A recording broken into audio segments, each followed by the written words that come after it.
The only people who don't want to disclose the truth are people with something to hide. Despite the outrageous facts about Barack Obama's suspicious identity, not only does the national news media refuse to investigate even one item, they work in concert, hand in hand, overtime, to cover up the criminal behavior and to smear the credibility of anybody who dares to ask questions. Well, Mr. Jeffrey Kuhner is on the telephone to talk about this insanity. He is a writer at the Washington Times and president of the Edmund Burke Institute. Jeffrey, welcome back to True News. I see right now on Drudge, there's another revelation out today about Obama's birth certificate. What's going on today? Great to be with you, Rick. Well, I mean, it's a story a day with this guy. He's on the campaign trail, and apparently he walks up to a woman. He thinks he's being funny, and he says, "Where's your birth certificate? Do you have your birth certificate?" And again, he's reigniting the issue. And I don't think he realizes that this issue does not play well for him. Many Americans doubt the authenticity of his birth certificate. Many Americans don't know his past. They're uncomfortable with his attitudes towards the United States and the way he represents America on the foreign stage. And so the question is, what is he thinking? And I think, Rick, he is so lost in a bubble. He is so consumed by arrogance. He is so surrounded by sycophants and a fawning media and a fawning political establishment. I don't think he realizes how vulnerable he is. I don't think he realizes how despised he is. I don't think he realizes how distrusted he is. And the person I really want to congratulate is Sheriff Joe Arpaio. He had a stunning news conference a couple of weeks ago on March 1st, 2012, where after a petition drive was launched and signed by citizens of Maricopa County, this county that he's the sheriff of, in August of 2011, they went and said, "We don't believe the president's birth certificate is legitimate. We believe it is fake, and we are asking you, as the chief law enforcement official of our county, to investigate this." What Arpaio then did was he called together a committee. He brought on board former law enforcement officials, top private investigators, completely independent, and he said, "I want you to look into this. I want you to look into Obama's selective service card, but in particular, I want you to look at the birth certificate, especially the birth certificate that he just out of the blue produced over nearly a year ago, where when he was taking fire from Donald Trump, where this issue was killing him in the polls, where you saw more and more Americans who began to focus on this issue, have more and more doubts. All of a sudden, after 3 years of fighting this issue in court, of demanding that the birth certificate be sealed, spending millions of dollars on lawyers, smearing his critics as birthers, as crazy conspiracy theorists, all of a sudden, out of the blue, he presents Shazam, this long-form birth certificate. After an extensive investigation by Arpaio's people, they then come out with a 10-page detailed report. Arpaio then, the sheriff, holds a press conference in Phoenix, Arizona. And what he says is that under my people who've looked into this, believe that this is now a, quote, computer-generated forgery. They believe it has likely been doctored.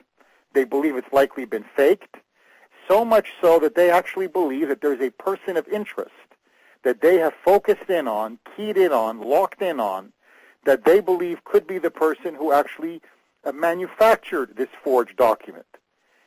And the media is silent. There is nothing.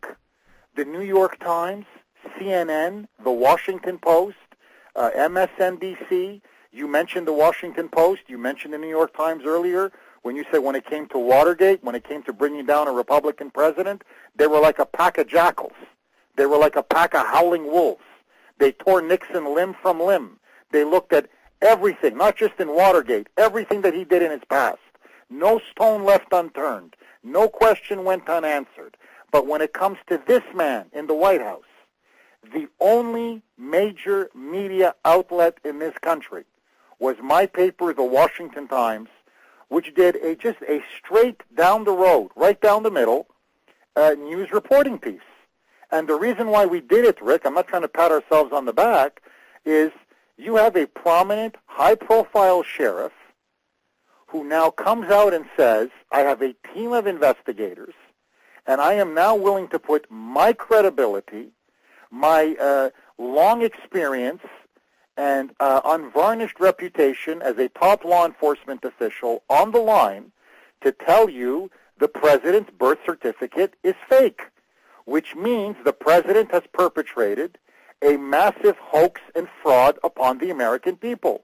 He has been lying to us. He has misrepresented himself. Now, let's not even get to the whole issue of being a natural-born citizen. Sheriff Arpaio is not even going there. This is the issue of the document. This is not even the issue of the crime. You talk again about Watergate. It was the cover-up that did in Richard Nixon more than the crime.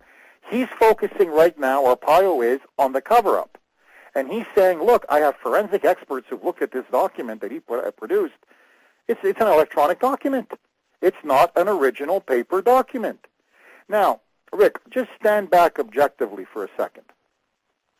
Why is it that the British press is all over this story? Why is it that the Italian press is all over this story? The French press, the German press, the Polish press, the Spanish press, the international media is all over this story, including and up to, and I can't believe I'm going to say this, Pravda, the former official organ of the Soviet Communist Party. The communists have more freedom of press, and they're more interested in holding this president accountable than our own media. They did a huge profile, a huge article on this story, and yet our media remains silent. And the point that I make in a recent column is, leave aside whether you think the president is guilty or not. Leave aside whether you think he's committed a fraud or not. Okay, whatever your opinions are, be agnostic. Just suspend all belief or disbelief. If you're a reporter, if you're a newspaper editor, why wouldn't you want to send a couple of your crackerjack reporters to interview Sheriff Arpaio, interview his top investigators, go after this supposed person of interest, and get to the bottom of it? Because there are only two possible conclusions. Either the story is false, Arpaio got it wrong, the certificate is legitimate, it's not a forgery, it's not a fraud, which means that Arpaio will be publicly discredited and humiliated. Now, that's a sexy political story. That's great political theater. That's an important story. Any reader of any respectable paper would want to read that. Or, what if, and I stress if, the story is true? Well, then we're talking about something very different. Now we're talking about a story that will shake this country to its very foundations. We are talking about a constitutional crisis. We are talking about a story that is much bigger than Watergate. It is, in fact, the biggest story and the biggest scandal in American history. Why? Because if the document is a forgery, not only has the president committed a massive fraud and hoax upon the American people, but obviously it means that he doesn't have the proper birth certificate. It means he was not born in the United States. It means that he's illegal, that his office is not constitutionally legitimate. We will then have a president who is literally not fit to be president of the United States. That has never happened before. And it also means, Jeffrey, that he is a usurper, and everything that he has done since January 20th, 2009 is null and void. Bingo. That's the key point.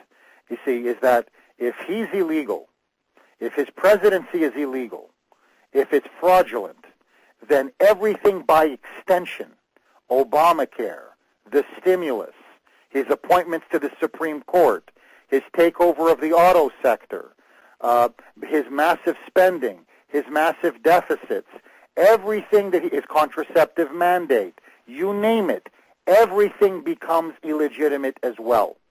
it throws the entire country into a massive legal, moral, and constitutional crisis. So is that why the national security apparatus refuses to move on this thing?